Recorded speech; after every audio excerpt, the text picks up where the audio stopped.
پاکستان ټیم قسم خوړلې ده چې موږ میچ وګټو، قسم خوړلې چې موږ فیلډینګ وکړو، قسم خوړلې چې موږ بیټینګ وکړو.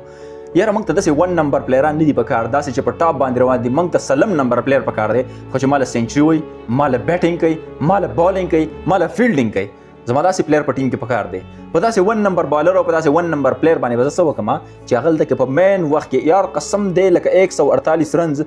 زما سوچ دا وپیله نه مال بابر او رضوان به اوس ډېر زیات تکړه شي او دې میچ ته به نران شي، دا به وګټي. ما ته پته نه وه چې دام نشي ګټلی. یار دا میچ 148 رنز 148 رنز ټارګټ په 20 اووره کې هغه ته نشي راړولی او ته ځان ته 1 نمبر 1 پلیر وې. ته نه وې خو بس دی آی سی سی والا ته ریکویسټ کوم، منت ورته کوم، زاري ورته کوم چې د 1 نمبر ټاپه د دې کسان نه لري. ولې د دې 1 نمبر روم بدنامي کې دا د دې لایق نه دي. دوی چېرته ایډورټایزمنټ ته پرېږده وه، دوی ته چېرته وخبو ته پرېږده وه، دوی ته چېرته ماډلینګ ته پلیر پرېږده وه. دا د دې کسان نه دي.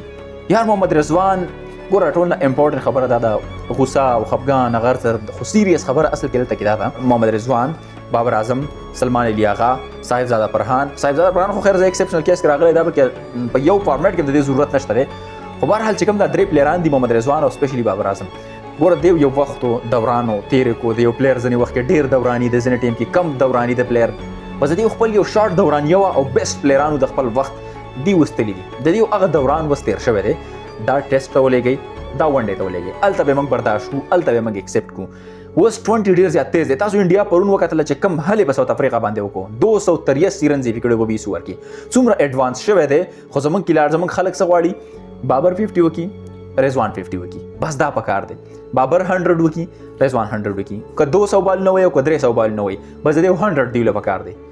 یار بس کوي دا پلیران زاړه شو، دا اوس یو سایډ ته کوي، یو طرف ته کوي چې کوم احسانات یې په پاکستان کې لري، کوم احسانات یې په شایقینو باندې کړي دي، هغه موږ ته یاد دي. د هغې موږ احسانمند یو، دا احسان به موږ په زندګۍ کې چېرته هېر نه کړو. ولې موږ دومره مجبوره کوئ چې هغه د رحمت نه راته زحمت مه جوړوئ که نه، بس دی چېرته بوز یو سایډ ته کوي. ون ډے کې آوټسټینډینګ کپتاني، خو دلته کې دا داسې دي لایک وټ از دس. بابر اعظم په 3 رنز، رضوان په 26 بال 16 رنز ټیسټ یې جوړ کړی او هغې بالرانې په ځان باندې دومره ډاډه کړه، هغې بالرانې په ځان باندې دومره ډامیننټ کړه چې د دې هغې مخې ته بالکل فلاپ شو، هېڅ هم پکې ونه شو. داسې لګېده چې ټیسټ نن 2مه ورځ روانه ده. سلمان علي آغا دې د کوم طرف نه راوستی دی، صاحبزاده فرحان یې د کوم طرف راوستی دی، بابر اعظم دلته کې اوس نشي چلېدلی. دا هغه کنونشنل کرکټ کوي کوم چې ډېر پخوانی کرکټ و. اوس دلته کې دا نه چلېږي، کرکټ ډېر زیات ایډوانس شوی دی، مخ په وړاندې باندې تلل پکار دي. محمد رضوان صاحب ما ته نه لګي یار، یو امید دلته ګوره د دې ټیم نه چې کله ته امید ساتي دا به تا خفه کوي. خو دا ټیم چې کله اګنور کړي چمتکار به وکړي وروره میچ به درله وګټي.